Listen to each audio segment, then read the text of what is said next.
We will. Hello, hello.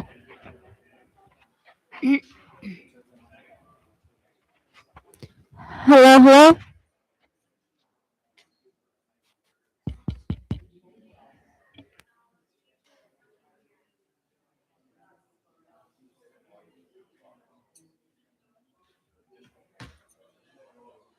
Are we able to run audio though? While we figure out video, just because we do need to get started on time.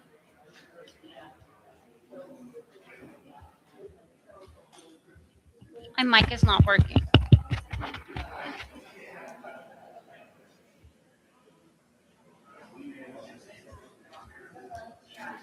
Thought we're having trouble with audio. Hello.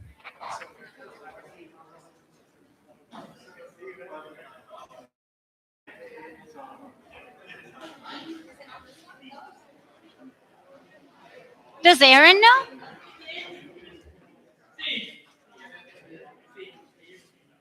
So sorry. Do you know how to get it working? They can't get it. He can't get it to work. Do you know how to turn that on? I don't.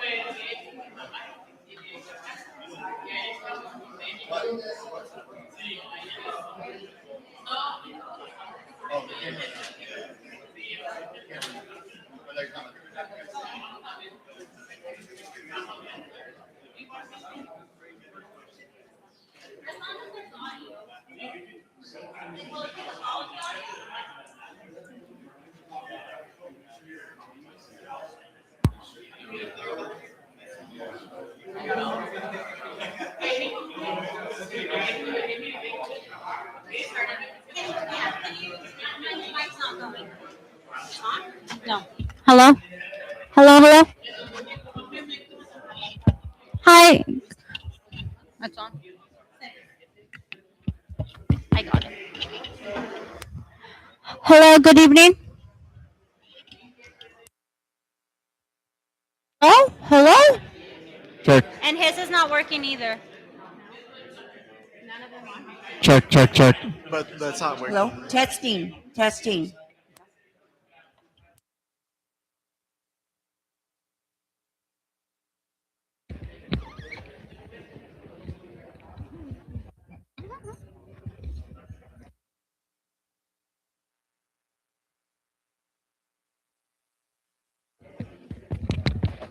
Hello. Hello, hello. Hello. Hello. Hello.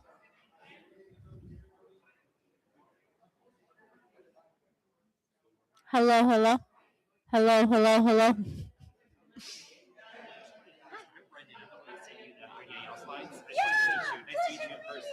Likewise. I was like, oh, we love I'll get you mine in just a little bit. Okay, perfect. Yeah, you mentioned something about setting up a meeting with the supervisor for HNTE. I can follow it up in the email then.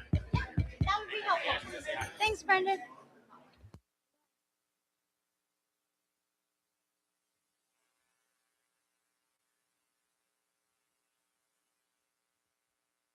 Check. Mic check. 1 2 1 2. Mic check. Check, check. Check, check, check. Testing. Check yours. Testing. 1 2. Test 1 2 3 1 2 3.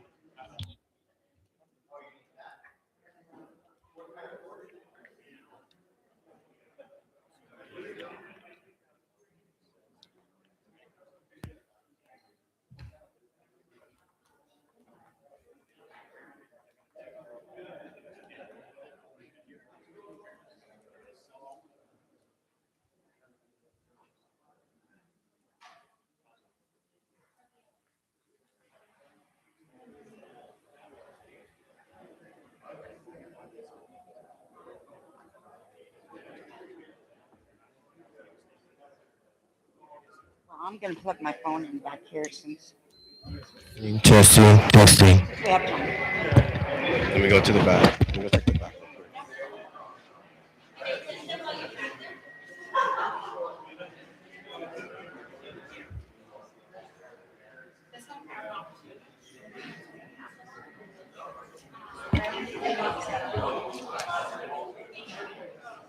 Do you have an extra paper? Mic check. Just in case I have to take more notes.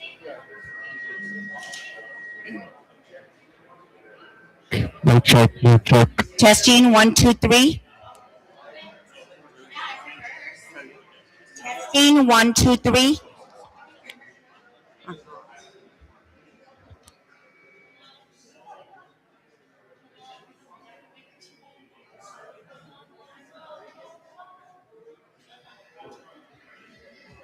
Thank you all for your patience. We're just working through some technical difficulties. We'll get started here shortly.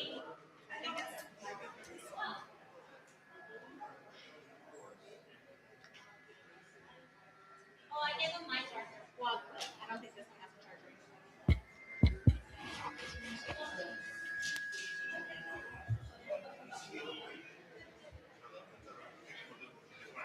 In that back feed. I'm trying to turn it down. Do you have a charger for this one? Yeah. Testing. Testing. Testing. Let's see. Testing.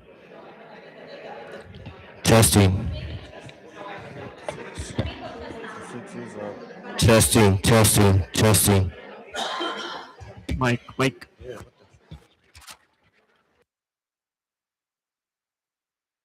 Testing. Testing. Hello? Hello?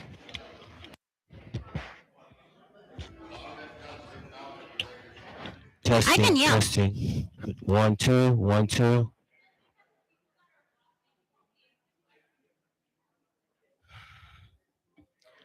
Testing. Testing. Can you hear me? Yeah. Testing. Testing. 1, 2. 1, 2.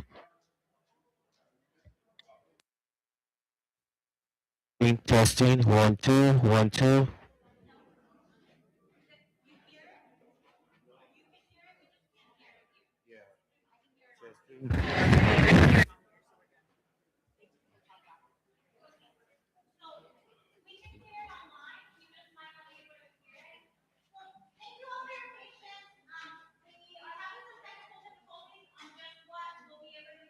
Yeah, check, check.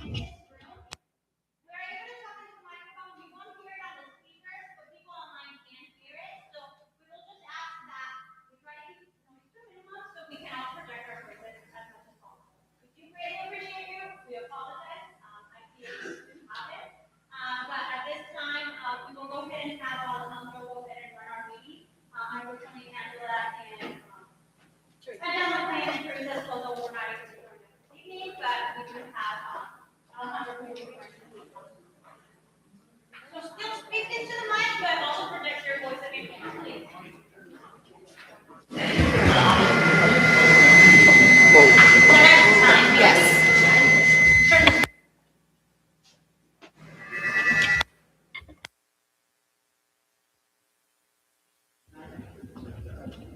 Good evening, everyone. I'd like to call meeting to order at 6:10 p.m. Thank you all for joining us. Before we begin, I'd like to open public comments. So anyone who wishes to speak or address to us, I request that you guys fill out the request to speak form in the back. And once those are submitted, we will be called upon on Agenda 6, Section 6.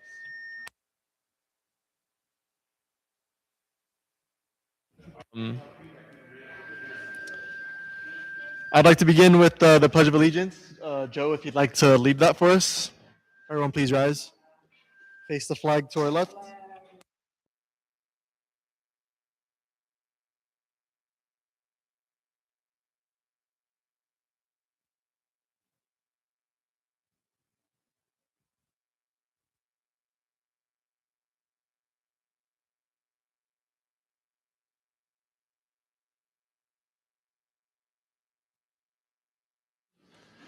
All right, so real quick, I'd also like to begin roll call. We'll go across the table. It's Yvonne. Delgado present this evening. Yo Silva present. Everhart present. Scal present. We'll now begin our agency staff reports. And I'd like to emphasize that we only take about 3 to 5 minutes so we can get through everybody and so that everyone can have their fair share of time and everyone can get their comments out at the same time. So I'd like to begin with Supervisor Joe Baca Jr.'s office.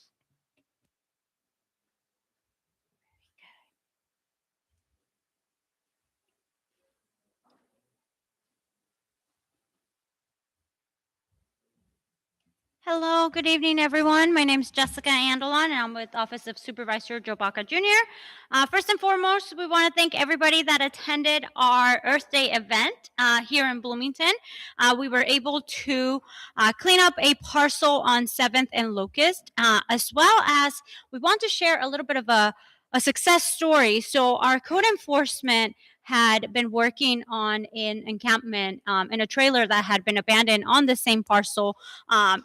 Unfortunately, a homeless person was living there, but sheriff's department was able to take them into custody, and our code enforcement was able to clean it up. So thank you. You both are here. We want to really give you a clap for the hard work.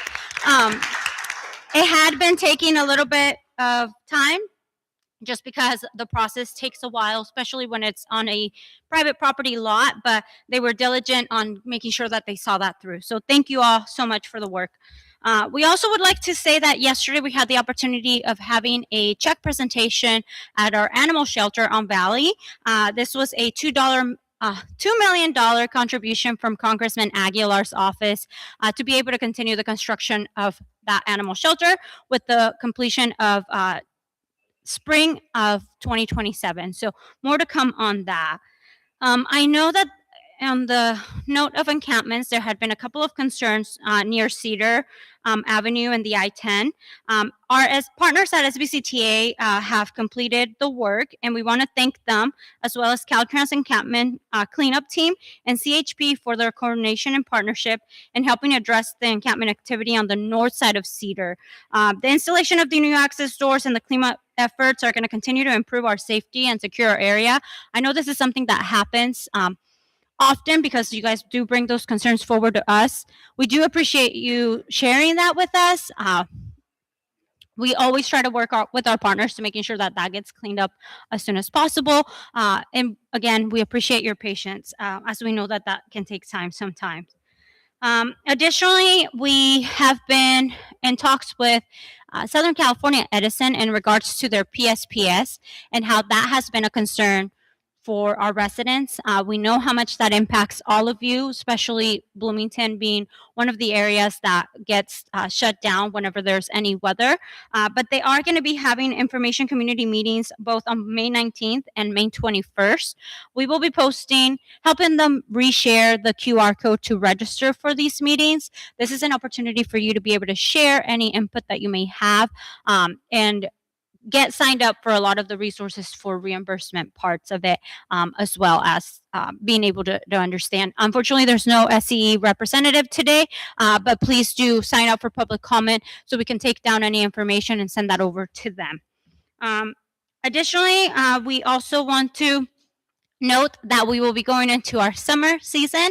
I don't think we'll meet before graduation, so we want to wish everyone a happy graduation, and we also want to wish everyone a happy Mother's Day. So thank you.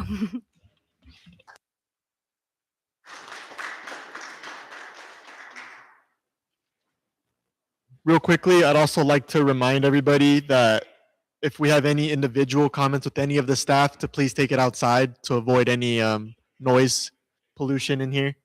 But anyways, I'd like to move forward with a state legislative update, if we have any.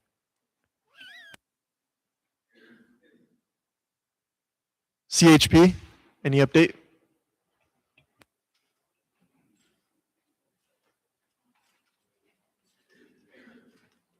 Hello, good evening, everybody. I will talk as loud as I can without using foul language. I usually, when I'm yelling at people, there's some additives in there. So we had a good evening. Hopefully everyone's doing well. We did do a specialized enforcement in the area with our partners with the San Bernardino County Sheriff. I'd like to go over some numbers with that. So the enforcement was on Thursday, April 23rd, Friday, April 24th, and Saturday, April 25th. These are going to be combined numbers, so it's a bit of information. So with a commercial drivers placed out of service, basically when we place a driver out of service, their logbook was out of, wasn't up to date. Their medical examiner, report wasn't up to date, something along those lines. We placed 4 drivers out of service. We placed 3 vehicles out of service. With that, they did some sort of an inspection on the vehicle, whether a tire was low, missing a mud flap, something was going on with the commercial vehicle. So 3 vehicles placed out of service, 13 driver's license status checks, 4 driver's license violations, so likely people driving without a license or out of class, 19 registration checks, 7 registration violations, operating authority status checks. So basically, if they could be driving with doubles, things like that. There were 7 of those. Operating authority violations, there was 2. Hours of service, logbook violations, we found 1 of those. Mechanical violations, 52. Non-emergency stop violations, so basically vehicles being stopped either on the side of the freeway where they're not supposed to be. There was only 1 of those. Out of lane violations, 8 of those. Cell phone, 11. Seatbelt, 22. Numbers are starting to go up. Please wear your seatbelts. It's not hard. It'll save your life. Primary crash factor, so an unsafe speed, people that are speeding, 15. Unsafe turning, 2. Other moving violations, whether lane changes, stop signs, things like that, 27. For a total number of citations was 160. Number of verbal warnings given, 12. So we weren't giving everybody tickets. You guys would be surprised how many drivers under the influence were arrested, especially for during the week. There was 4 total arrests, and then other in custody arrests could have been something else. They had a warrant, a firearm, something along the lines of that. It doesn't specify in here. There was 2 of those, and then we impounded 7 vehicles. To add more to that, just so you guys have an understanding also of how many other calls we are dealing with. So a total of calls that we dealt with this is just for the highway patrol. I can't run the sheriff's number for additional calls. For that Thursday, Friday, Saturday, we had an additional 111 calls that we had to deal with, whether it was people calling in pedestrians on the freeway, car accidents, something blocking the highway. So with all that, our officers were still out there working as hard as they could, just to service the community here in Bloomington. I went out today and made a couple stops myself. And then we are running another specialized enforcement, I believe, today and tomorrow. Numbers will probably be a little bit lower because most of our office will be at training tomorrow. Each CHP office is responsible for having basically what's called a SRT, so specialized response team. 14 of our officers will be gone on training tomorrow. I will be one of them, so you guys will not see me around. So we are out there. Does anybody have any questions for me? Comments? Yes. My understanding is there's a requirement of an inspection. Are they supposed to be inspected like every 6 months or every year? I'm not 100% sure because I don't do the commercial inspections. I could find out and let you know at the next one, or if you want to give me information, I can call you and let you know. One of our motor units that was out doing the specialized enforcement was a commercial gentleman prior. So he's doing commercial, left that to get onto a motorcycle. So he's very well-rounded in that. They are required to have, yeah. And then for the most part, a driver's supposed to do an inspection before they head out. So before they get on the road, check the tire pressure, check their brakes, do just a quick inspection of their vehicle to make sure it's safe. I believe there was one my sergeant was telling me about, a tire was low on air, and they could place it out of service for that reason. Because if that tire blows out, they could potentially lose control, and there's a domino effect from there. Yeah. You're welcome. Anybody else? Okay, sorry. My apologies. Yeah. So we are out there, and then I spoke with Caltrans also in regards to like the homeless encampments here on the 10. They cleaned it up, I believe, a week or 2 ago, and they were immediately back the very next day. It happens. There's an encampment that's down the street from our office. It's underneath the 210 freeway. I've seen them clean it on, let's say, Thursday. By Monday, even sooner than that, but the next time I see it's Monday, they're already back. It's an unfortunate issue, and it's a never-ending cycle with the homeless community. So they are out there constantly cleaning up areas. I know the 10's gotten a little bit better, but I know there's the encampments that's set up there, and I just saw a new one today on Cedar as you're getting onto the 10 eastbound. I let my dispatchers know about that, and they notify Caltrans. But if anything, I will be here for a bit, and you guys can come up and ask me questions. Okay. Anything from you folks? From my point of view, from the last meeting, I have seen Thank you. Yeah, thank you. We appreciate it. And it was a joint thing. The officers were out there working, the deputies were out there working. So we worked it together. We did what we could, and obviously they're doing it again, and it'll continue into the future, just to help keep the roadway safe here in Bloomington. Yeah. Thank you. Thank you so much. Next up, we have code enforcement.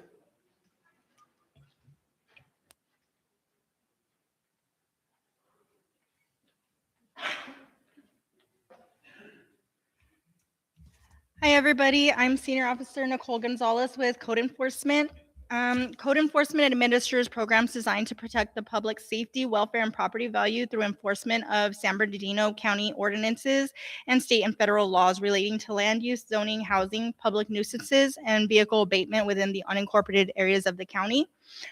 Some examples of code violations are for junk and trash, inoperable vehicles, unpermitted construction, unpermitted uses of the land, hazardous conditions such as hazardous electrical or hazardous buildings, unsafe structures, and occupancy of temporary structures or vehicles.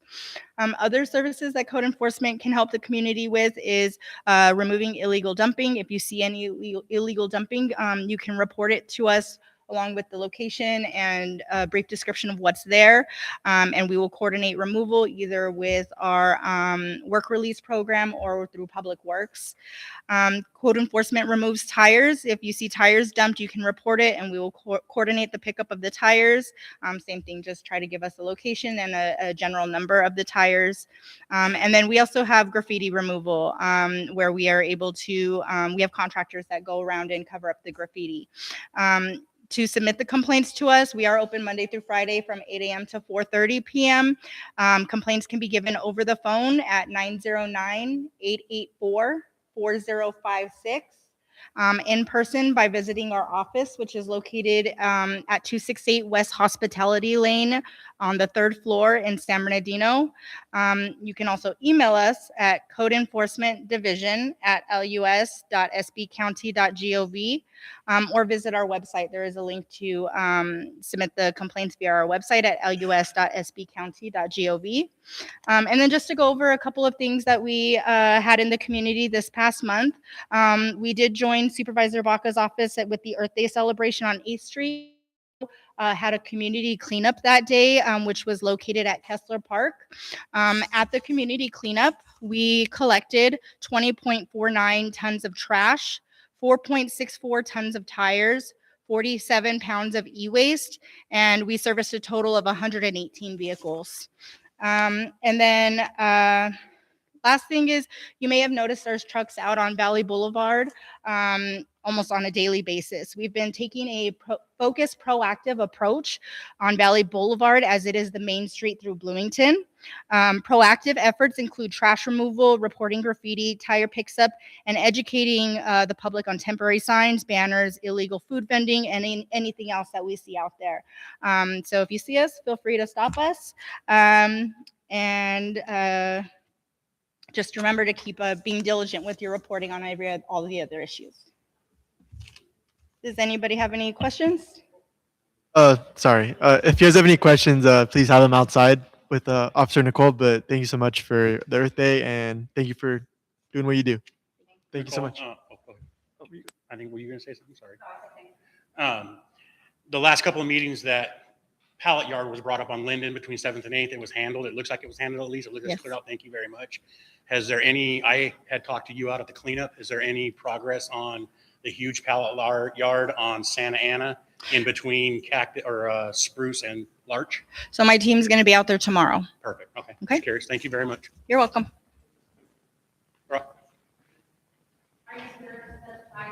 Oh. Large tire collection on the southeast side of the cul-de-sac. Is it on here? Yeah, it's on the southeast side. It's huge. Okay, I'll take a look at it. Next up, Colton Joint Unified School District. Nope. Next up, County Fire. Nope. Sheriff Department.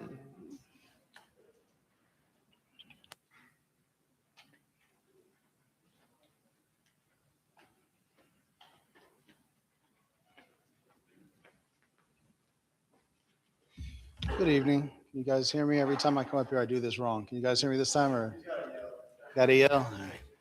All right, we'll try this again. Yeah, just with the filter.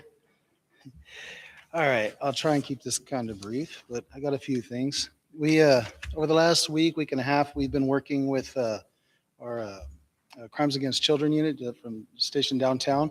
We've been doing sex registrant compliance checks. So if you guys don't know, if you're convicted of certain crimes that are sexual in nature, you can be required to register with your local police department or sheriff's department every year.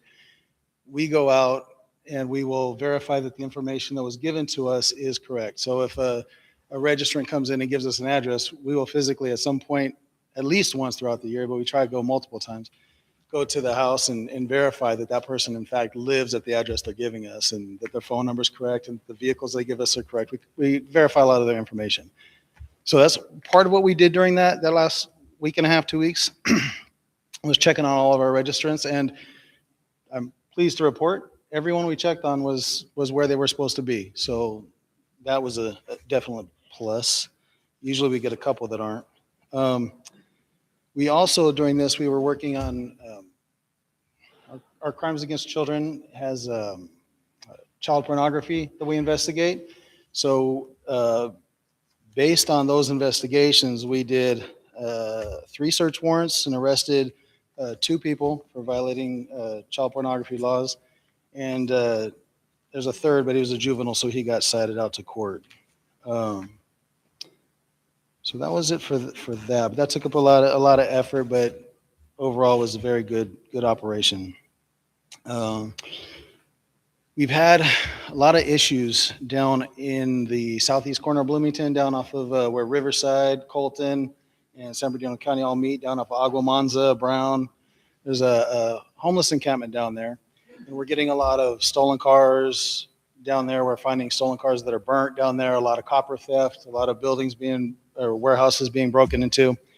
So we're currently trying to get things together with our off-road highway vehicle team, Colton and Riverside. We're all going to try and do an operation down there to go to the homeless encampments and see what we can find and see if we can find them new resources. We can talk to our Hope team as well, see if we can find them resources to try and get them to move on, or at least let them know, identify them. So that may help us solve some of those crimes when they're happening down there, and hopefully relieve some of the problems for the warehouses down there and the people. What else do I have? I don't know if you guys remember this. It's been a few months, but there was I just got notified of this, so I don't have the name, so I apologize. But there was a case I talked about where there was I believe she was 82-year-old female, lived down in Bloomington, got scammed out of her entire life savings. And we had tracked down it was a crew of people that were doing it. We had tracked down all but one. I just got notified while I was here that the last one we caught him. So he's technically Fontana PD caught him off of our warrant. So he's so that person can go to jail. I'll leave it at that. And the last thing I want to talk about is I know people have told me they like when I tell the story. So I've got one for you. About a week and a half ago, there was a vehicle burglary down in the very south end of Bloomington. And the homeowner had video surveillance at her house, and it showed a vehicle.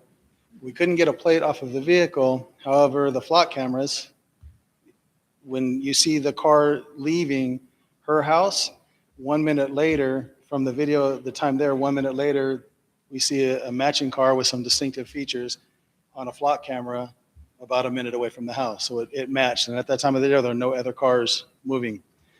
So based on that, we did some surveillance and we did wrote a search warrant. We went out to what was her name? Highland resident. She lives in Highland. Her name's Julia. We went to her apartment today and we did a search warrant at her place. We didn't find any of the stolen merchandise. But what we did find is she had some little kids walking. 2 out of the 3 were walking age. She had a low bathroom counter with a bunch of drugs all over it. So we arrested her for child endangerment. We took her phone. We're going to try and get the phone data and see if we can place her at the scene. Because identifying the car, that was kind of it's not the best identification. So to charge her with the vehicle burg is kind of a stretch at this point, but hopefully when we get the phone information back, it'll show that she was at the same place, and that'll be enough. So she's in jail right now, and her kids are with her mother, who is actually a 0 criminal history, no child abuse cases, nothing like that. So the kids are better off, safer. And with that, I know they're going to say not to answer questions. I'll be here if anybody wants to ask questions.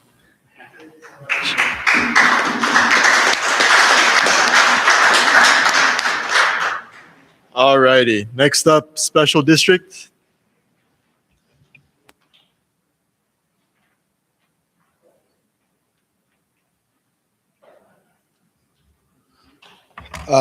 Good evening, everybody. Can you hear me? Good. Okay. Thank you to everybody that came down for Earth Day. Seemed like it was a huge success.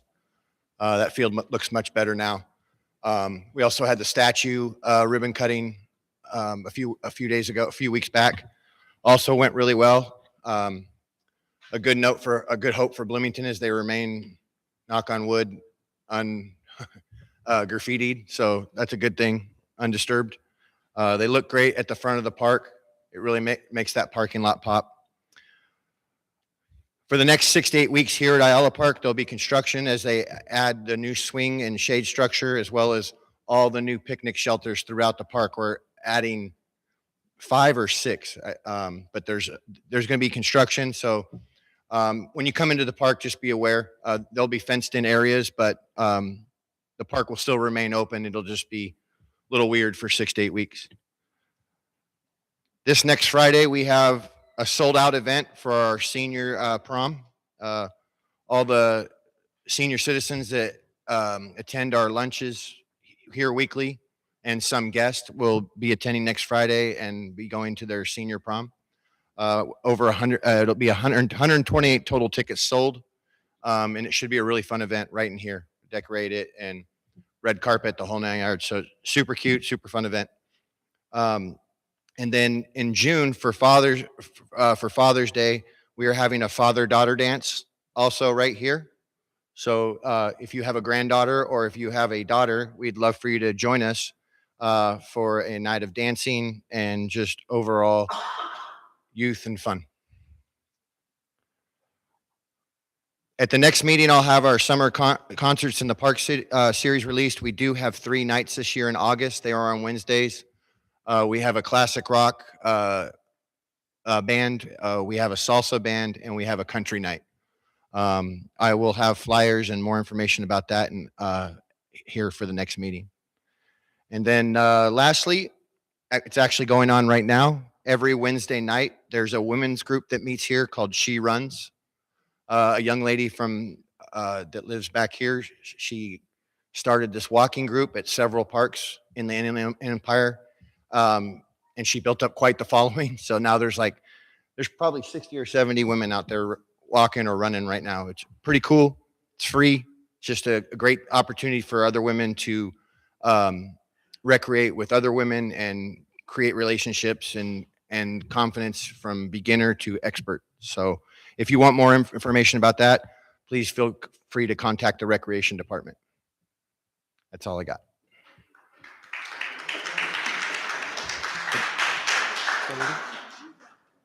Thank you. All right. West Valley Water District. Good evening, Bloomington MAC, and good evening to the public. Dan Jenkins with West Valley Water District. I only have one announcement this evening, and we're always happy to participate with West Valley, but we have backed by popular demand, is our succulent potting workshop. My wife likes it. And so on June 13th, and I'll repeat it again next month, we'll have a succulent workshop, which if you come to the workshop, we have limited seating, but if you come to the workshop, there's going to be succulents that there's a really great guest speaker who teaches how to properly plant succulents, and we give succulents away. So it's really a nice, if you're into agriculture and you're into saving water like we are, you can learn how to grow some succulents and in a positive manner that helps your environment and keeps your water prices down. And that's again on June 13th. For more information, you can also go to our website at wvwd.org. And it'll be /workshop. And that's all I have. Yeah, great question. It is from 10 to noon. And our address is 855 West Baseline Road in the city of Rialto. But again, I'll announce it next month as well at the first, okay? Thank you so much. Look forward to it. All right, presentations. We will now begin with the Bloomington Road Improvements Project by Bob Vizzuto.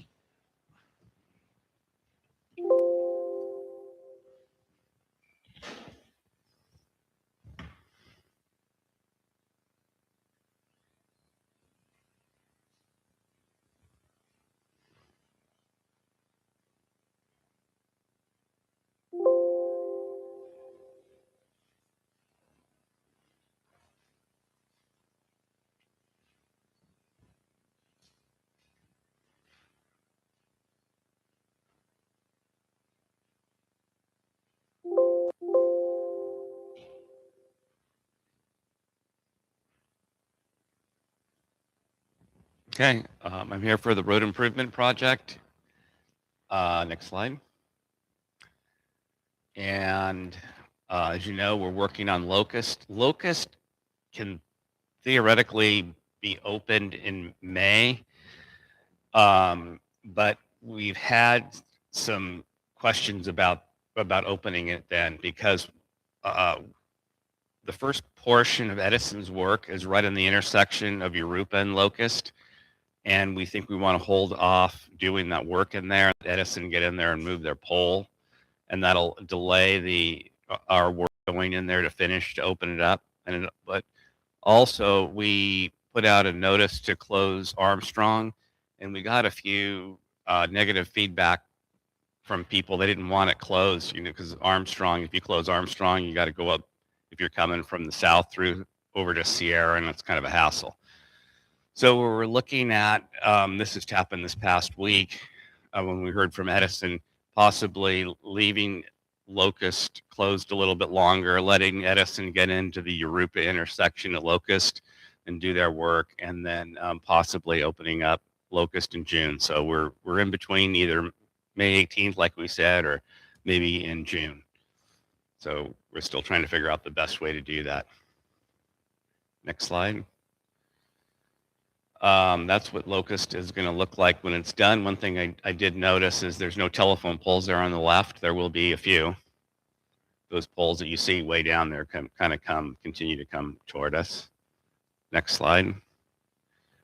Europa work from Cedar to Linden that's shown right there is started. We moved all of the water meters from those homes on the south side of the street there. We moved them into what is going to be the curb, and then next month we're going to go in there and basically put the curbs and driveways into those homes, and that's and then everything west of Linden, which includes the park and also the equestrian center all the way to Locust. It won't be wide open at first. It'll just have 2 lanes open to get to that Locust intersection. And that's probably going to happen probably like later June. Next slide. 11th Street is done. There's really nothing. The striping was completed. The only thing that remains on 11th is the sidewalk that's behind the curb and some street lights that are on order. So as far as the driving and parking and everything, 11th Street's done. Next slide.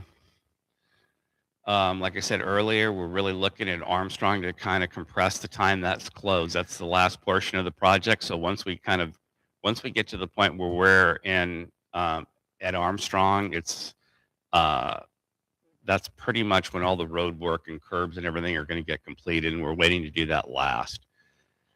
So what you'll see probably towards the end of July is all the road work will be done, all of the houses, work on the housing, all the curbs, gutters, all the roads widening.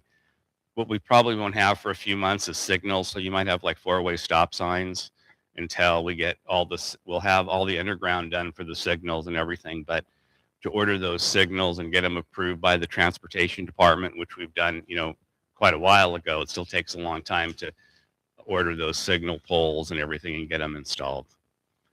So that kind of recaps. Does anyone have any questions or? Yeah.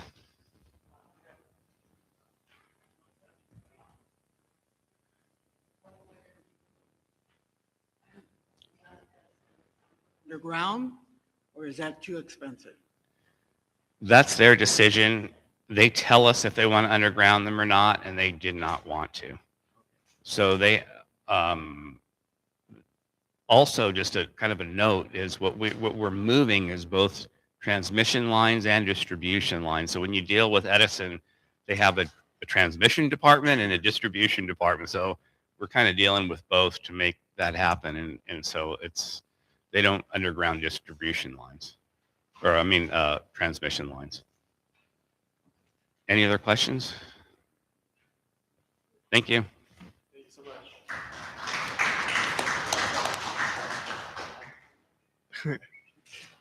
All right. Next up, AB 98 signage, land use development. Let's come on up.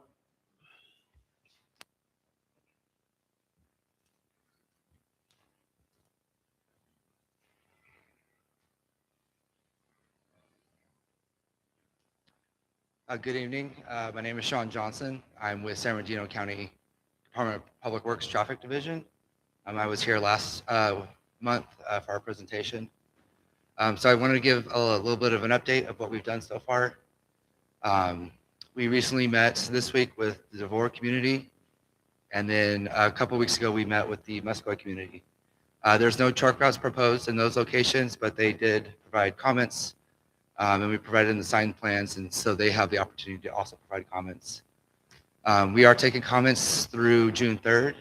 After that, we will start collecting the comments through either that we received via email, phone, or on the social pinpoint app. I haven't received any comments directly to me, so there's still about a month or so left if you do want to provide comments. Once we get all the comments, we expect probably about 2 months or so, and then we'll have all the signs up. That's when CHP can start doing all the enforcement. And that's all I have for today. And then I will be available for any questions after the meeting today. You have a number? Yeah, I'll email? I'll give you my card before I leave. Okay. Do you have like something for like the people here? Yeah, so By any chance? I can give you my phone number. My office number is 909-387-8186. My direct email is my name, Sean, SHAWN, .Johnson, JOHNSON, @dpw.sbcounty.gov. And if you do email me, I will at least provide a response that I did receive your email. Perfect. 909-387-8186. Thank you very much. Have a great one. Next up, Bloomington Night Market by the Shaman Market Company and Bloomington Chamber of Commerce.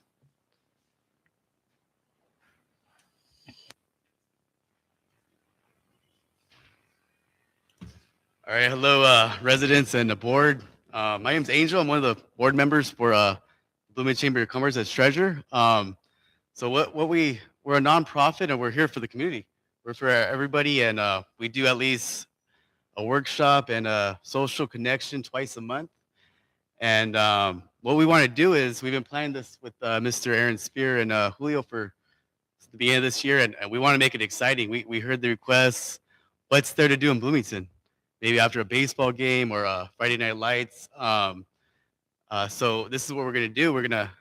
We brought on Michael here. He's gonna present something that's gonna be not every other week, but the last Friday of every month, and we're gonna hold something here at Ayala Park, and he's gonna go ahead and demonstrate this for us on the next slide, and he's gonna take it from here. But he's very well experienced, over 15 years of experience, and he runs multiple farmers markets and festivals. So on the next slide, you're going to see a layout of what we're going to do, and it's going to be an exciting event. So we want to do night. It's going to get hot during the summer, so the kids we want to have a good time, and they're going to be a specific place for the kids to have fun, like a fun zone and different areas in the park that's different for everybody, you know. So I'm gonna bring up Michael right now, and he's gonna explain to you on the next slide what it's about. So thank you guys. Thank you very much. Yes, my name is Michael Carrasco. I run the Fontana Farmers Market along with a couple other city annual festivals. We run the International Food Festival in downtown Riverside. We also work with the Ronald McDonald Foundation and a lot of other great groups. I sit on the board with two nonprofits. One, I am the director of Family Market Foundation. We're driven towards helping young entrepreneurs and helping small businesses. At the Fontana Farmers Market, we've helped over 80 businesses start and establish their businesses. 15 of those businesses have started brick and mortars. So my main concern is, one is the community, is making sure that the community is taken care of. They have what they're looking for as far as a community event or something that's going to make a positive impact in the city or the town that they're in. We're looking at this park and what we can do to bring something a little bit different to the area and give some more commune to the people. And one of the ideas was to bring a night market at the end of each month, last Friday. Everybody that is payday time, right? Yeah, it's payday time, so everybody go and have a good time. And we're gonna bring in I specialize. I have a lot of different types of food vendors. We specialize in international food festivals. So we try to keep, even at my farmers market, we try to keep everything really diverse. And so we want to do that with the food. But then also, I'm Hispanic, and we have a big Hispanic community in Bloomington. I graduated high school here in Bloomington at Bloomington Christian School. So, I have strong ties to this town, and it means a lot to me to be here and be able to present something like this. I feel like it's went full circle for me to come back to my, the place that I grew up. I grew up in Fontana, and I went to school in Bloomington. So it means a lot to do this. But we want to bring in different types of food. Obviously, we want to bring in stuff for the kids. We want to involve the businesses that are in Bloomington to, engage with the community, engage with the kids. We want to give the businesses in Bloomington a chance to start, or the people that want to start businesses, start side hustles, and teach them how the licensing works, how the branding works, how to be successful. These type of things, it's consistency. It's not something that we're going to do and instantly, the first event, obviously it may be a great success, but our goal is to create something consistent for this community and something that they can be proud of. And, that's my focus. And the other thing that we all talk about is safety. Our goal is to create things that are also safe. We have a very impeccable record in this community in Southern California, bringing 100,000 people to downtown Riverside and not experiencing one issue, not one fight, not one problem. My farmers market in Fontana, it's a place of, it's neutral. There's no politics, it's not about religion. It's everybody that comes together and enjoys a beautiful Sunday. And so we want to create something here for, where Bloomington has something where they can have, an awesome Friday night and they can enjoy. I'm naming it, Bloomington Comida Nights, because, I'm Hispanic. The Hispanic community is strong here, but we are going to keep it diverse. I want to diversify the food. I want to make sure that diversify the experience. I want to diversify the entertainment, so I'm going to give something, Bloomington is, very, very much needs. And I know that the council and the county supervisors and everybody want to see that as well. So I look forward to doing this. I hope that you guys like what we're gonna do. I mean, I'm open ears for any type of suggestions, what you think that this community needs, what the community thinks they want for this place. I'm all about it. I'm all about, this is a team effort. I did not do that market or these festivals on my own. I did it with the awesome people that I work with. I did it with that community. I did it with the city and the local government. So that's another big thing, getting the cooperation of everybody as a whole for, to get the word out that we are trying to change the narrative and bring positive impact to the town. So yeah, that's what we're looking forward to doing with Chamber and with the county. So I hope that, you guys will like what we do. And we hope that, because a lot of cities, I don't think they really thought about commune infrastructure. We talk about this a lot. You see a lot of these small towns and the storefronts are faced inward towards the town and all the parking's in the back. Well, that's because back in the day, they knew that they were going to have city town festivals and everybody was going to get together. So this type of area, we don't have that here. So it's hard to put a city farmers market here. It's hard to put a city commune area. Yeah, the other park is way at the end of Bloomington. This one is right here. It's kind of off the beaten path, but we're going to make do and we're going to make it good. And we need your help as a community to come and, to support it and to support the small businesses. And if you are a small business and you want to start a business, then come on, let's do it and let's change things here. Okay. So that's all I have to say.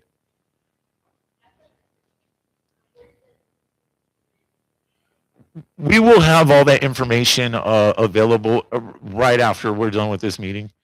So we've been talking about it, for the last couple of months, and we want to get it going. So we want to have that information available. There'll be a couple areas.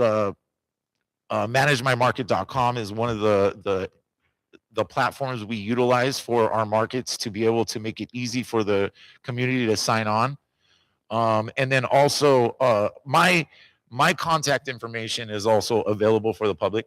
They can call me. We can talk about it. Like a lot of times I personally and my team personally, we handle these vendors ourselves to make sure that they're taken care of. I'll make this clear right now. I am not about the money. I'm about building something, that is going to last. Not something that is, I'm coming in here, I want to do a pop-up in your city and make some money and, maybe it works, maybe it doesn't. No, we're here to stay, to create something consistent, and we're going to do it as long as it takes and to help this place grow. So that's what we're here for. Any questions from the council? I'd like to have a copy of your handout presentation, if we may. Yes, ma'am. Okay. Secondly is I want to also open to the community. Did you guys hear him? He said small towns. He didn't say cities. So yay. Like I said, I went to your high school here. I vocabulary. know what we are here in this place. Because So they forget the small towns. yeah. So that's awesome. And I think this is very refreshing for our city. Thank So you. we welcome you. Yeah. Any other things to address? I know parking was a big thing. I know that the parking is open during the time that we're able to have this event. I don't think it's going to be an issue. I always hear the same thing from even you look at it as a city of downtown Riverside, even 100,000 people at once. You know, we get that over the weekend. There's 5,000 people that come through during that every couple of hours. So imagine this place, it'd be the same thing. You know, if we're hosting it from 5 to 9 or 4 to 9, you know, wherever the case may be, you're going to get a couple hundred people in here every couple of hours. It's never going to be the impact that people are afraid of, and it's going to be too much to handle.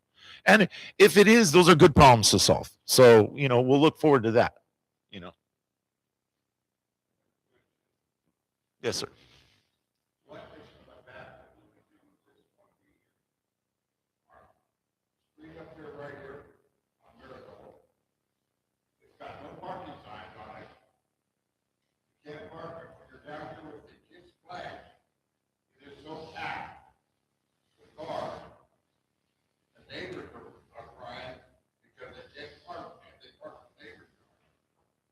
How's that going to impact if we get enough parking for a back meeting? Where are you going to get the parking? You're going to build up another property? No. Where's the money going to go? Is it going to come back to us?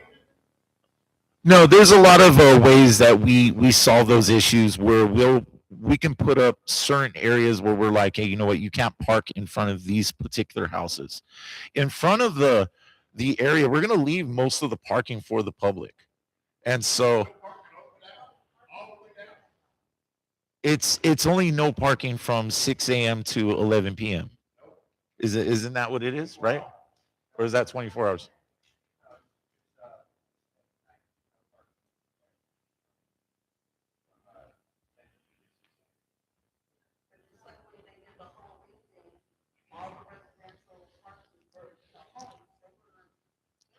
Well, you got to ask yourself as a community.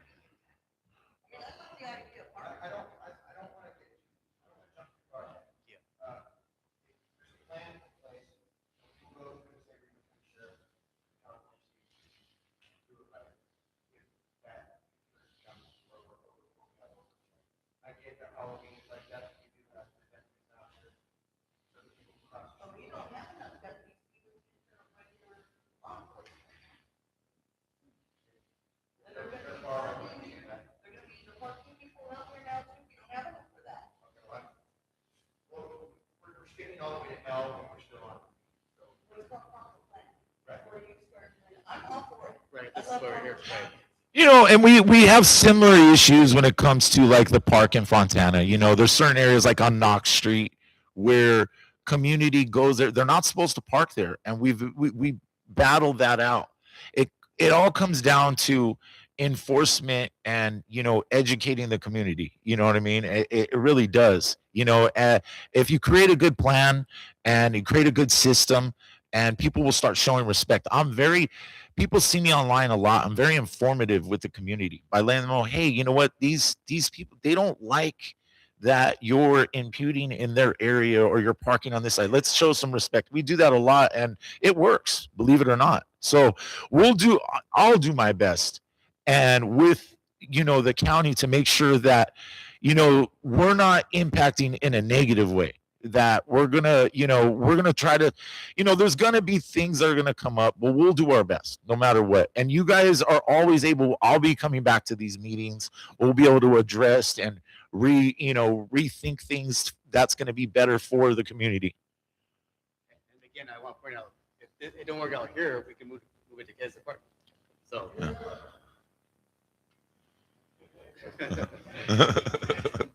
So it's more parts to go around.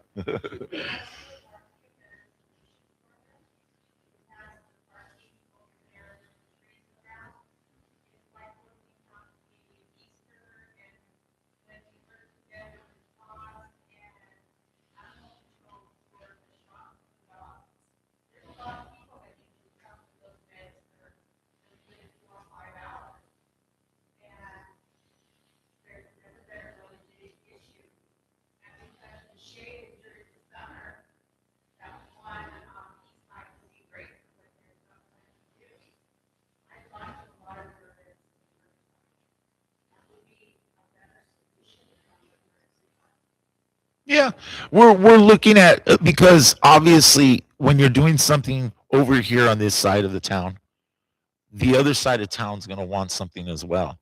We can't just exclude everybody, you know. So it's one of those things. This is the beginning of a pilot that, you know, so yeah. Yeah. And this is where it comes down to. And this is what I love about meetings like this is that people get to voice their opinion and we get to solve the problems and make things work as a whole. And so that's exactly what we're going to do. We're going to have this place, we're going to make it, we're going to see what works, what doesn't work, and then we can take it over there to the other park and then maybe possibly get this place a farmer's market. You know what I mean? And get really, you know, and impact the schools with healthy food. You know, that's really my specialty with all this. You know, and like I said, I'm a team player. I'm willing to hear all these issues out and that make sure that we could, you know, solve them the best we can. All right. Angel, Michael, thank you so much. I'm sure we'll have more questions in our public comment. If you guys want to hang around, you can answer some of them. Yep. But sounds like a great idea. And we'll talk more after we go through some of the more meeting things. But so far it's a great idea. So Okay. thank you so much. No problem. Thank you, everybody. Thank you. Hold on. We'll take questions Hold on. later. Is there any kind of proposed first farmer's market date or anything? Yeah. So for this particular, this is not so. There's a difference. Certified farmers market, night market. This is different. We're not going to have farmers here. Farmers will typically come to a night market. Want to get something going so the community has something to focus on. As we start building, we're going to use this and see like, okay, if we start a farmers market, where would you guys want, right? You know, where is it going to work out best? I think what I'm getting at is, do you have a proposed date for this? Yes, it's the last Friday of Last Friday of June. June. Yeah. There's still a whole process going on. That's what I'm trying to get out to the people at the meeting is, it sounds like it's still in the pre-staging plan. They're still planning it out. It hasn't been approved. It's not going to solidly happen yet. They're going to address all the parking problems. We have to give them a chance as a community to at least air out their proposal. Okay. We as the community, yes, we know that Kessler Park is the better opportunity because there's way less houses now, obviously. There's two sides of that park for parking. There's no parking here and there's one side. But we have to give them and the county a chance to work out them issues and have them bring it to us as the plan. And once they say this is happening on this day, then we can voice our opinions as a community and go, we don't like it. We have to give them a chance to at least plan it out, for sure. But I do agree, Kessler is the best opportunity. You've just knocked down a whole community, so you have warehouses, so you have unlimited parking everywhere along the side streets besides one little street on Marigold. So I will say something to that. You know, Montana thought the same thing when we took the South Montana Farmers Market, and it did not do really very at all because that it was located. Bloomington's different, but because it was located where the industrial area was, many people were not going and supporting. not going to it. All the advertising. Where'd they do it at? You know, Where did they do it at? in Southbridge Park. So it was at the Dante Center. But what happened is you're struggling between going across the street to the shopping center where they have a Mercantile market or going to the farm where the farm market was. Gotcha. So that was another issue. But you know, it's one of those things. I like the idea of doing one at, you know, obviously both kind of staggering up to see what works for the town. You know, so we had talked about that. I went to go look at the other part. Obviously, this one we have. This is a map that we're presenting to. Okay, this is the general idea of how we would, set this up. You know, you have the splash pad, you have entertainment, gazebo. We have, you know, some food vendors, and we have, you know, like a section of like crafters and things like that where people can go and get things. And then we're also talking about possibly taking a little section where we could park a couple of classic cars, things like that. But with taking it over there and doing, staggering them, then you really hear that's what Fontana did. That's how we found out, okay, it works better over here than over here. So we can also do that. I'm more than willing to put together a map for the other location where we can try it out and do both areas and see where the community wants us. Just FYI, the reason why we kind of selected this part to start is because of the construction down there. Plus, this is a summer thing, but we also have down in some parks, they have all-star tournaments and such. A lot of them fall on Fridays. So we don't want to overpromise and underdeliver. So again, they're here tonight to share what their event could possibly look like. We're here to get feedback, and then this basically is it wanted to do what we like to do it, and what that looks like, and that's what they're here to do tonight. And don't worry, we will still keep the conversation forward. Because not only do when we have events in our parks, we want them to succeed out there. So we're still in an early stages of what this can be able to do.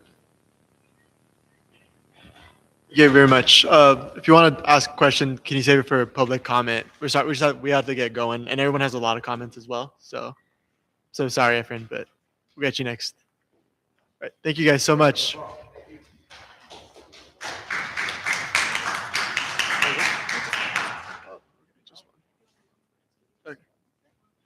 I want to announce we only have one public comment request to speak. So if anyone wants to submit one, please bring it to the side table and we'll take your comments shortly. Now we'll be moving on to the approval of the minutes for our April 1st meeting. Is there a motion to approve it?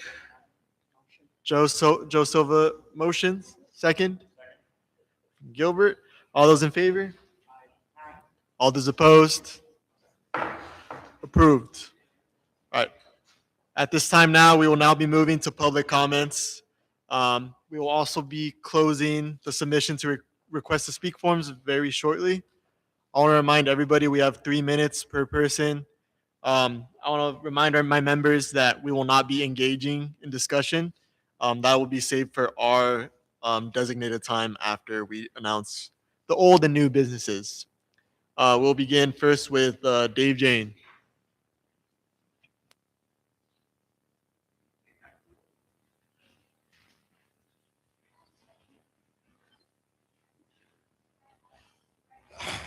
Good evening, everybody. My name is Dave Jane.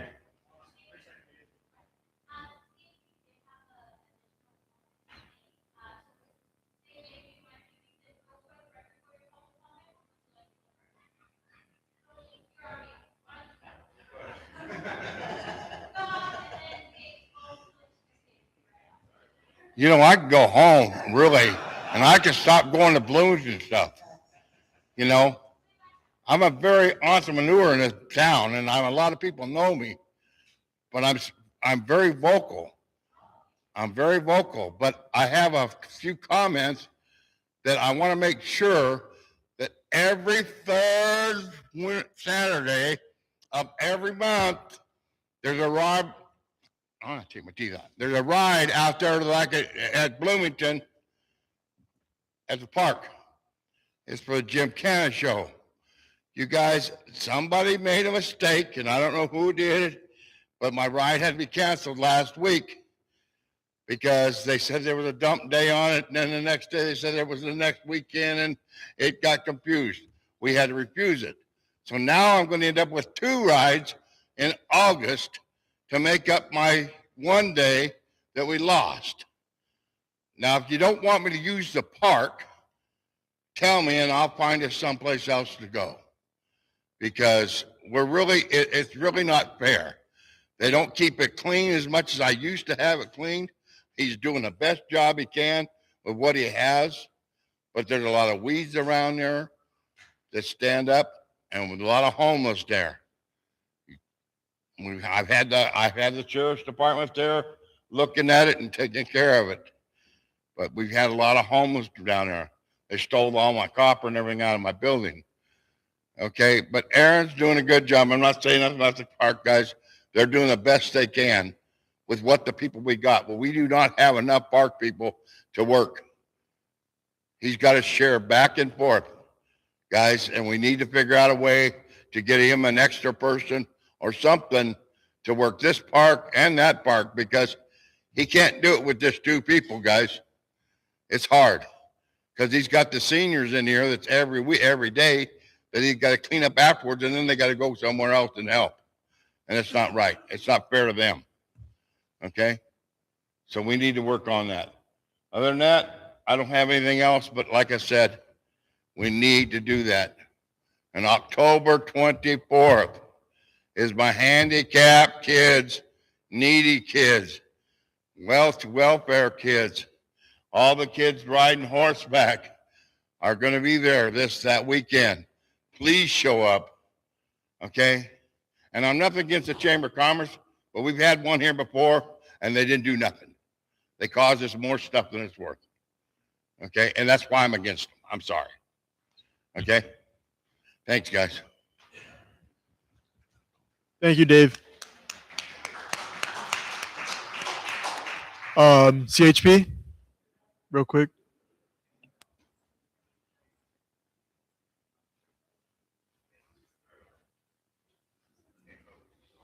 Sorry, I forgot to mention, last month, with the help of Supervisor Baca's office and with the assistance with the Sheriff's Department, we did the Every 15 Minutes program at Bloomington High School. It impacted the junior and the senior class, was just shy of 900 students. So basically, if you guys aren't familiar with the Every 15 Minutes program, we do a mock DUI crash. The students that are involved in it, we take them to the coroner's office. We take them to West Valley Detention Center. We gave them a tour of the jail. And these students that we use are handpicked by the school. So a lot of them are ASB, student athletes, so on. So they are handpicked by the staff. I think it had a really great turnout. If you guys want to see the video, it is on YouTube under Colton Joint Unified School District. Just look up Bloomington High School Every 15 Minutes. It's about 26 minutes long. We had a lot of really positive feedback. Supervisor Baca's office posted it on their Instagram. We have it on ours, and they are internet trolls, calling it a bad thing, but for the most part, we had a really positive outcome. Speaking with my partner at the Sheriff's Department, Bloomington High School did not have anybody get arrested for DUI after prom, because as much as we tell kids not to drink, kids are going to be kids, correct? I believe it was Grand Terrace that did not have an Every 15 Minutes program. They had a student get arrested for DUI. So it does happen. There are kids out drinking and driving, which is very unfortunate. We try to do the best that we can, but I think that program really, really did hit home and have an impact at the students with Bloomington High School. And hopefully you guys see it here in the community. The kids were very receptive to it. It is very sad because there's fake death. There's announcements that are made. The kids think their friends are deceased. So again, I think it did a great impact, and we look forward to continuing to do that. Especially here in the community. When I was a student at Bloomington High School, we had, I believe, 3 kids die in DUI-related car accidents. This was back in like 2007, 2008, in that realm. So it's been some time. So it's nice to be back and be able to bring that program to the kids and see this side of it as an officer now.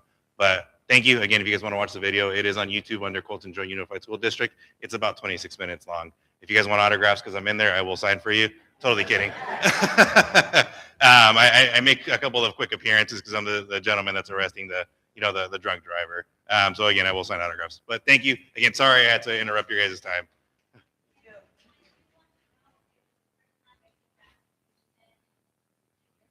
Yeah, because I don't remember having it when I was there. And again, I was a student there from 05 to 09, and I don't remember it. So I think it went well, and we thank Supervisor Baca's office also. Yes. Thank you so much. Thank you. Thank you. Final call for requests to speak forms. If not, we will be closing them, and we will be continuing on with Joaquin Castellejos.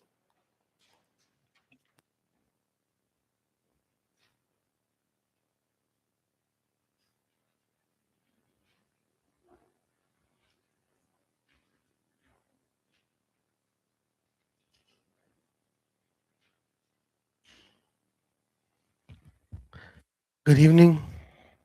My name is Joaquin. I'm a resident of Bloomington.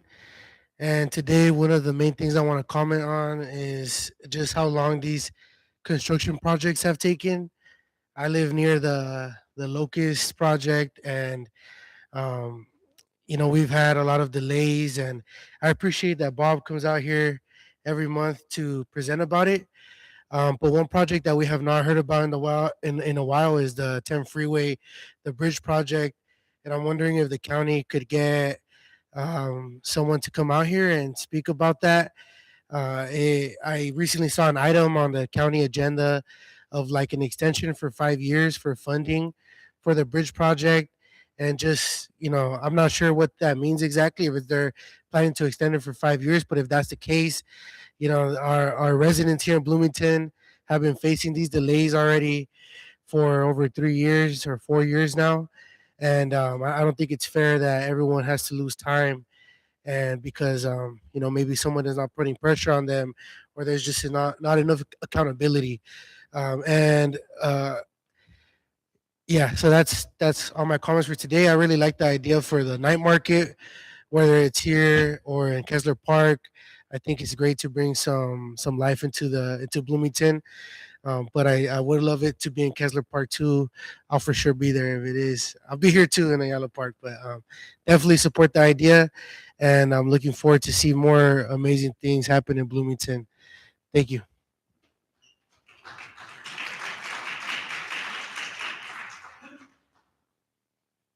All right. Next up, we have Herrera Youth. Herrera Youth. Come on up.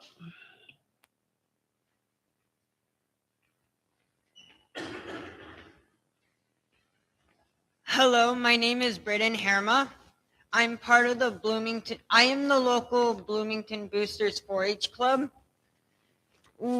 This year we're gonna be showing at the San Bernardino County Fair in Victorville. Not a lot of people down here know about it much, so I'm here. I'm also on the Junior Fair board. So if you guys have any questions about the fair, please come talk to me. I will be happy to ask any of your guys' questions you may have. Okay, now I'm gonna do my buyer's letter. Hi, my name is Braden Herma. I'm from the Bloomington Boosters 4-H Club. I've been in swine for 8 years. I've been in 4-H for 13. I've been focusing on showing swine in both showmanship and market ready. I've had this gilt since it was a piglet. Its mama was a grand champion in breeding project. And my friend Jess moved to Texas and was able to give me grand champion boar sperm. So this year I've been doing my own feed by using 4-way pig sun glow and then a protein milk with eggs and dairy goat milk from our dairy goats.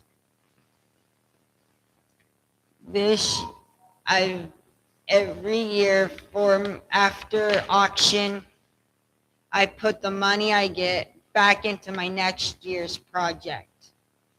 So with the money that we get from auction, we give it to the head of the sow project for the cost of the feed and the panels and all the supplies we need for it. And whatever money's left, we can use it to the next project.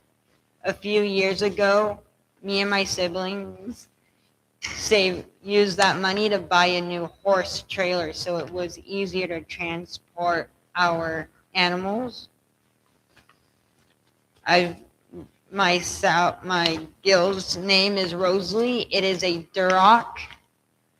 Durocs are known for their more marbly red meat compared to some of the other pigs we have. And it also shows us responsibility on on how to take care of the animals and all, and how to earn up to the responsibility. Thank you so much. Do you have a flyer information to have for us? Yes, I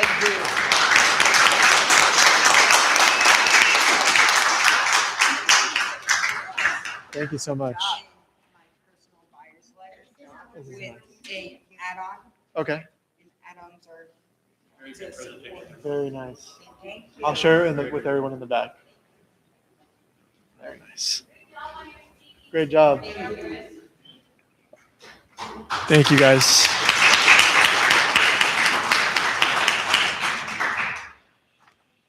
Real quick, they got a flyer and more information. I'll be sharing it in the back with everybody if you guys want to find out more information about their booster club, which was really cool. Next up, we're going on to Farron Dozier.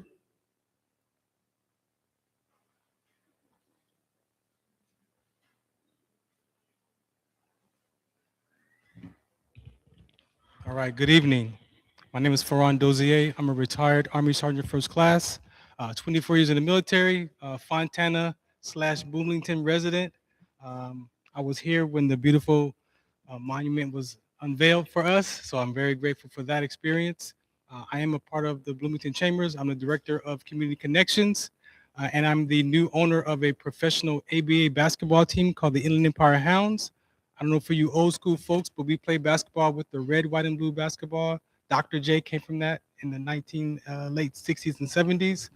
We are the new owners. Part of our projects are going into the community as a mentorship program. If I put you in the conversation, a lot of us has grown up in environments where as children, we didn't get a chance to talk to our parents and say things back because it was like a one-way conversation. Well, if we tell the truth, a lot of that kind of destroyed our self-confidence, our self-love, our self-esteem toward our parents. So how can we have these conversations to restore the love from that child back to that parent and the heart of that parent back to that child?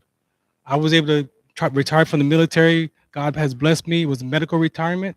I collapsed and almost died from a condition called sickle cell trait exertion with rhabdomyolysis. So if you've seen athletes playing football or military have collapsed and died playing sports, a lot of those deaths were connected to sickle cell trait and the rhabdomyolysis. Rhabdo itself can cause health complications. Anybody can experience rhabdo. African Americans were number one with sickle cell trait because it combats malaria. The Hispanic community is number two with sickle cell trait. So part of our program is doing that awareness in the community for mentorship, hydration campaigns for the athletes of all ages, but also for the dog community. We are the Inland Empire Hounds. I had a dog here. We moved here in 2008. Her name was Daisy. I had her for 14 years. She passed away. I had to put her down. If I didn't know how I felt to have to put my dog down, I probably would have left her at the breeder when I first got her. So I don't have the heart for another animal, but there's so many things going on with our dogs and cats, adoptions and spay and neuter. So we want to use part of our platform as well to give back to that dog and cat community. So we're looking for a new home. Last season we played at the Norton Gym. When I picked up the team a year and a half ago, they were 17-3. Last year, we, as the new owners, we were 14-6 in fourth place. And so we want to transition out of the Norton Gym in San Bernardino to the area here. So I'm hoping to connect with the Colton School District. My daughter graduated from Bloomington High School.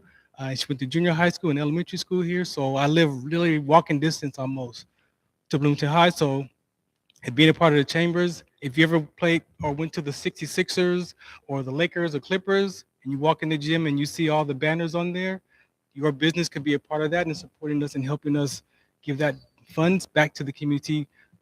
Come in for free. We can get sponsors to pay for the tickets, give the children in the schools the tickets, and they get to actually be a part of the team. They can play sports, have a game before our game, or we want to interact with the community. So that's pretty much what we're here for. And again, I'm a part of the Bloomington Chambers. Thank you.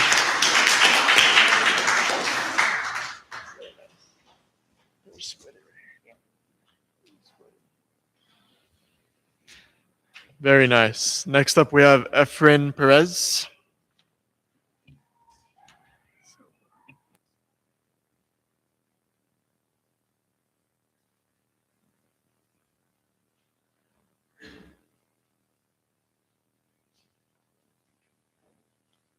Good evening, council and residents. My comment is about the farmers market. I think the farmers market, it's okay to have it in the parks. And my thing is, you have plenty of empty lots in Bloomington on that side. They could have the farmers market there. You know, it's like, if I can come up here and say, can we have more parks so we can have their farmers market? But nobody's mentioning, let's build a new park on that side of Bloomington, because it's needed. Fontana has all these beautiful parks and all, but we have beautiful warehouses. You know, it's it's something that we need. Yeah, yeah, and it would if you look around that side of Bloomington, there's plenty of places to put farmers market. I go over to Tractors on Armstrong, and on the weekends they have a small farmers market, but they don't have a lot of people there, but it's there. It happens there. And you know, so if you look where to put a farmers market, there's plenty of space in Bloomington. Thank you.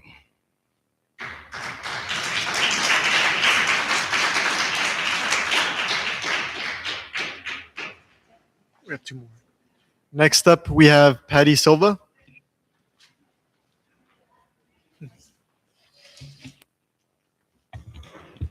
Good evening. I want to say that it's great to see young kids from our 4-H, that we actually get to see the faces that we've heard about so much, that all that they're learning about agriculture and taking care of their animals and earning money and having responsibilities. And thank you for the gentleman that just came up about the basketball. That's amazing. From our young kids showing us how that they're being responsible and learning things, and for gentlemen for giving yourself back to the community. It's awesome. You know, we need more of that. And I know I was a little bit well, not a little bit. I always get more than my share of being vocal, but I do support farmers market. And I understand it's a little bit different than a regular farmers market, correct? Now, the one that you have in Fontana, is that up in Summit? Okay, so Summit is a very wide street there, right? There's, I think, what, 2 or 3 lanes on each side? It's a big park. So part of the reason I have an issue here is we've done the trunk and treat. We've done it here and we've done it over there. We had more of a people coming at the one on Kessler, but we brought our child one time here and it's very unsafe. There was no parking. It's very dark. You have just 2 lanes. And what's even worse is you're going to start having all the trucks, and it gets so busy on Valley that these other peoples that are commuting are taking these streets here. So it becomes more dangerous. And I'm not trying to deter you, but just know I think that the planning's, could be a little bit better, is to put it down there. And the reason I say that, my family's been here since the 1930s. Okay. We were here before they built the freeway, and we had a home on that side that the railroad took. Okay. And now you have warehouses. That side is forgotten. And if you go down to the numbered streets, nobody wanted to be part of the numbered streets. It was a stigmatism, right? You were poor. There's a lot of drugs. Let's bring some better stuff down there. On top of it, you're not getting stagnated by all these business here. People are going to want to go over there. The gentleman just talked about Armstrong. You have a lot of homes over there that will come over here because there's nothing really there yet. And they're going to end up going to your farmer's market. They're going to learn more about Bloomington, how much better it is. And, some of the things too is that you look, it's just not that. You end up bringing back some life in that community.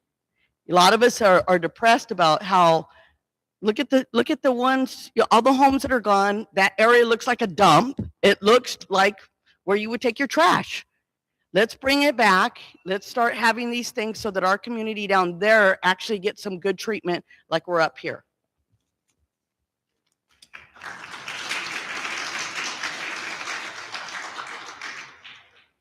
Last up, we have Jorge Perez.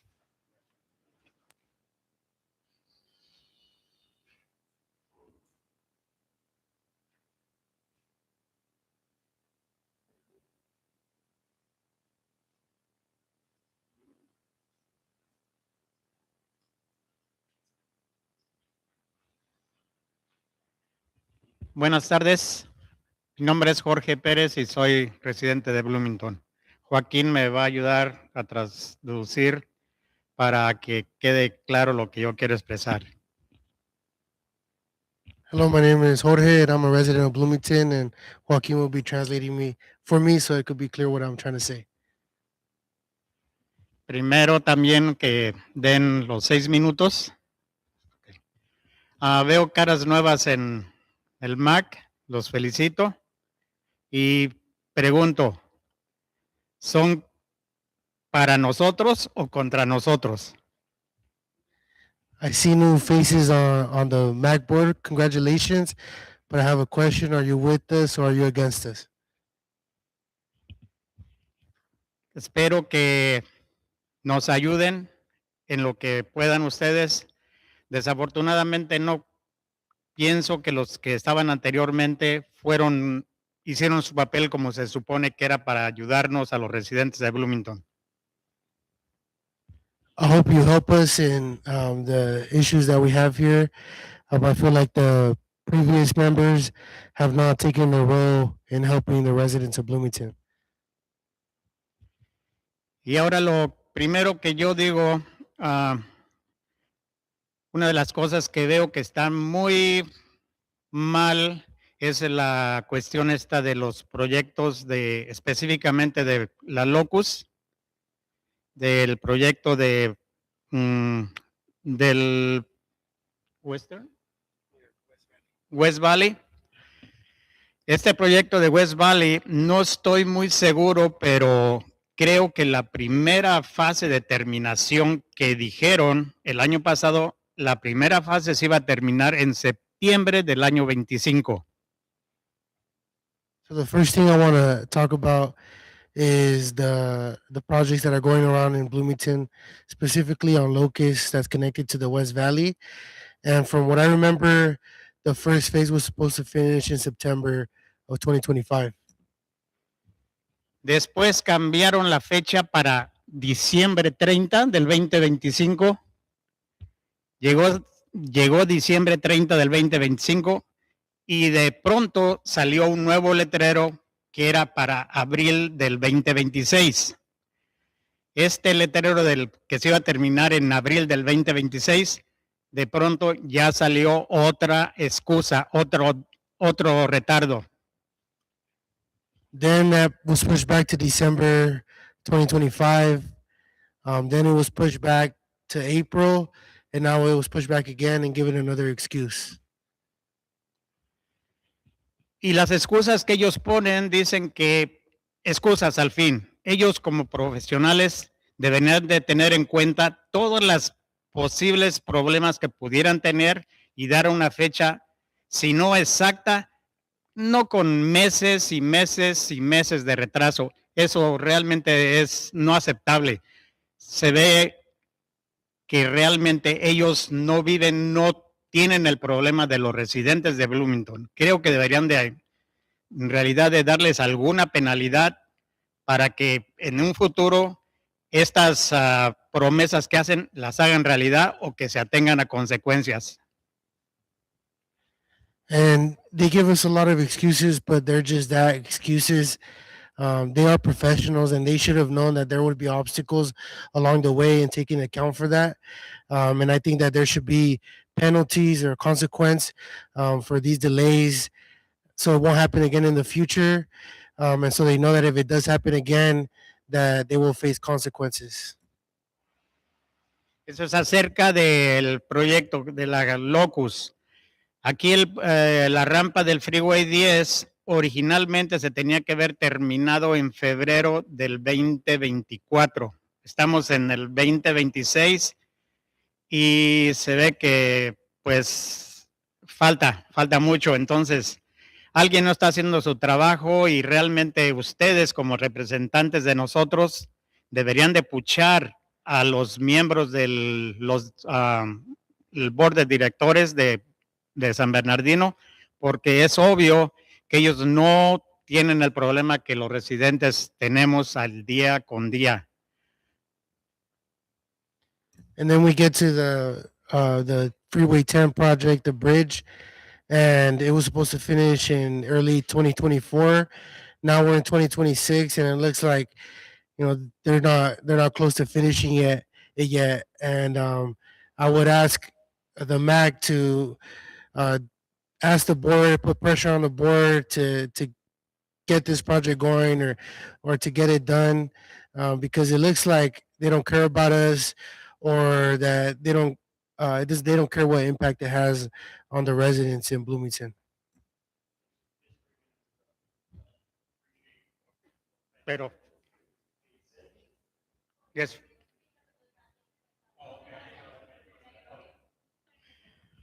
Por otro lado, también simplemente estamos en este parque que es de Bloomington, pero en realidad pertenece más a Fontana. En Bloomington, los que residimos en la parte sur del Freeway 10, merecemos también algo similar a esto, más seguridad. Las calles están dañadas, todos pagamos impuestos y merecemos igual, somos parte de la comunidad. Entonces no sé por qué tienen olvidada la parte sur de la ciudad de Bloomington, decir la ciudad porque pues desgraciadamente no, pero sí creo que la parte sur, incluyendo el mercado de noche, deberían darnos la oportunidad de hacer otros proyectos para aquel lado. Also wanted to touch on the park here, the park that we're at right now. In all reality, it's more of a park for Fontana and not for Bloomington residents. In the south, we have Kessler, but we need more improvements, more safety, more improvements to our streets, and things like the night market, to be introduced there. We need the residents in the south have been forgotten, and we need more to be invested there, or more to be brought in. Una de las cosas que ahorita simplemente ya no están las personas indicadas, pero los 6 minutos. Bueno, muchas gracias, pero simplemente una cosa un poquito extra. Creo que debería de haber un poco más de publicidad para las juntas, porque la mayoría de los residentes de Bloomington son hispanos, como yo. Muchos no, la mayoría no hablamos el suficiente inglés, entonces se sienten excluidos. Por eso hay tanta silla vacía. Y esas sillas vacías tendrían más comentarios. Ojalá que lo tomen en cuenta. Sorry, and just a little bit extra to add is that there should be more publicity for this meeting. Most of the residents don't know about this meeting, and there's also a lot of Spanish speakers that don't know about it. And if they had the opportunity to be part of this and not feel excluded because of language, we would have these seats filled, and there would probably be more input, more opinions from the community. Thank you. God bless you, all of you guys.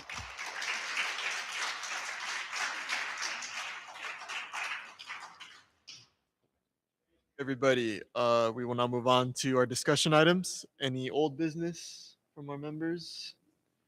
Any new business you'd wish to introduce? Then we will now move on to our MAC board member comments and community events. If we want to go down the aisle, or if someone wants to go ahead.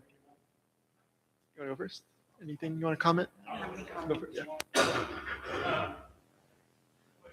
This is just my observation.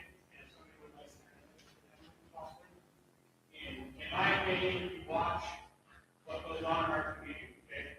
If you notice the 10 freeway overpass, what's been going on, and as far as what's getting done and what's not, maybe it's just me, but what I've noticed, everything from the railroad tracks this way is getting done 10 times faster. It is the railroad companies, and it's the railroad that is keeping us from doing that, first of all. 2, the projects over here on Locust, over by Kessler Park and the closures and all that, one of the unforeseen things that happened, again, could be my misinformation. The original investor and contractor, bankrupt. That pushes everything back until you find a new investor to come in and help continue paying for the road improvements, the widening, and the pole moving.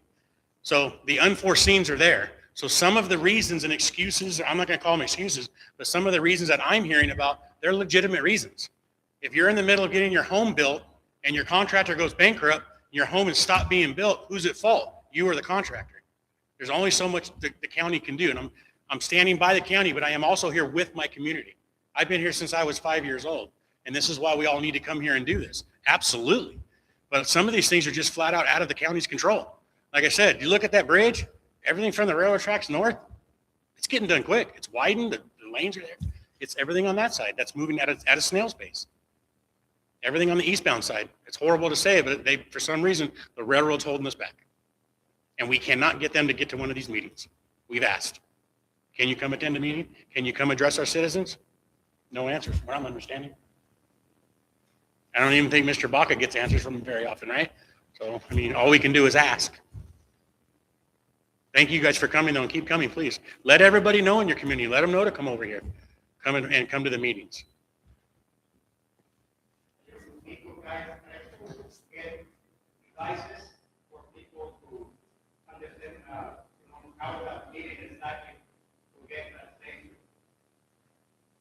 What is he asking? Sorry. Oh, like we had the one meeting, we had the translators here or something like that? Okay.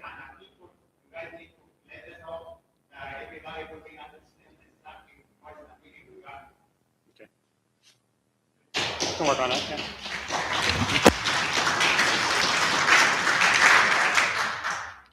Okay, first of all, I want to thank everybody for showing up. This man asked if we were for him or against him, or for us or against us. We live in the community of Bloomington, okay? As of the warehouses, in my opinion, yes, we should have warehouses, but not the way they are being planned. I don't like it how they're dotting our city. They should be in a corner somewhere, okay? Where it's away from our kids, away from our schools, stuff like that. The bridge has always concerned me because of public safety. How is our sheriff's department going to get over that bridge? Our highway patrol, our firemen. This is a public safety issue, and nobody seems to want to come talk to us as to why this bridge, I'm talking this bridge, is not done. I was a sheriff's sergeant and a sheriff's detective in Bloomington. I was here for the Cherry Bridge, the Citrus Bridge, the Sierra Bridge, the Riverside Bridge. There was no problems from the railroad then. Why is it that the county bridge on Cedar is having a problem? Okay, so I don't understand this either. But again, please spread the word. We are residents of Bloomington also, and we are for you guys also, okay? Thank you.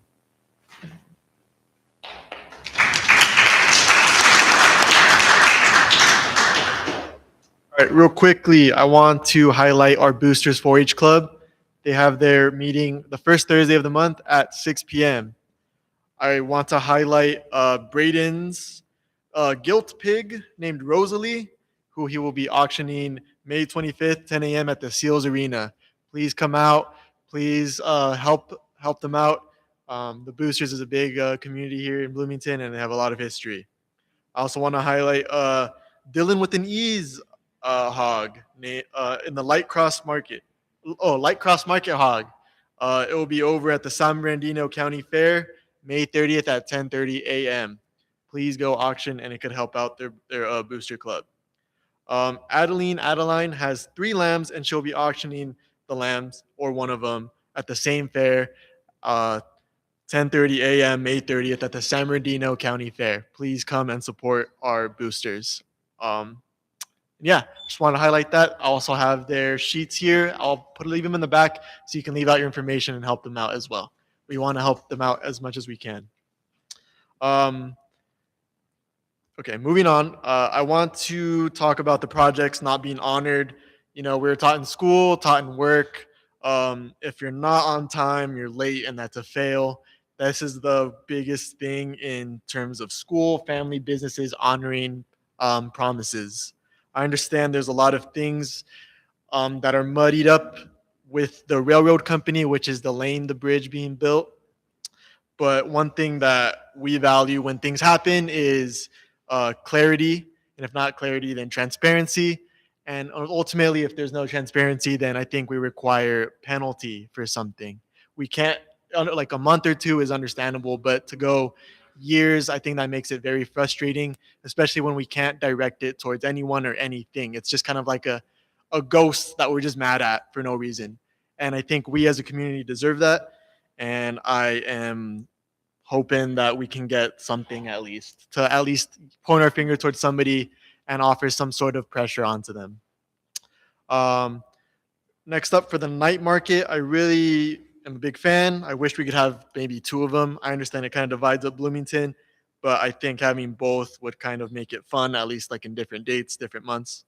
I wish you guys would bring a flyer, maybe include like a feedback QR link so we can, as a community, can make requests. And I also believe maybe we can collab with CHP. We can have like, we can remove the reinforcement for the parking. Maybe we can expand the parking there, at least just for the night, have railroad crossing. It'd be a good thing for the county to provide for us since it'd be our first one. I also want to say congrats to the 2026 grads coming up. And I will also probably be drafting a letter towards Pete Aguilar to discuss what the projects are, see if he can apply some pressure. If you guys want to sign that with me, it'd be a hell of a lot of help to make some pressure for that. But yeah. And lastly, I want to thank everybody for respecting the time. I understand it felt kind of rushed as we normally do it, but I really want everyone to have a dialogue, and I want to have these meetings go as smoothly as possible because it's already taking a big part of our day. And unfortunately, the price of community is a little bit of inconvenience, but I think the payoff is so much worth it. But thank you everybody for coming.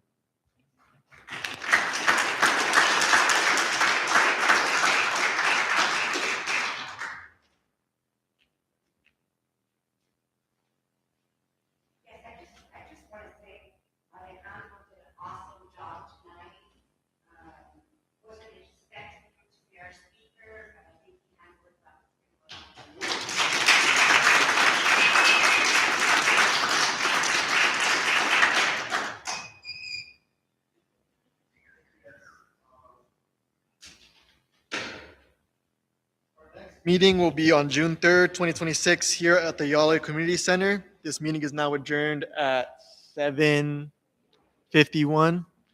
Thank you, everybody. See you next meeting.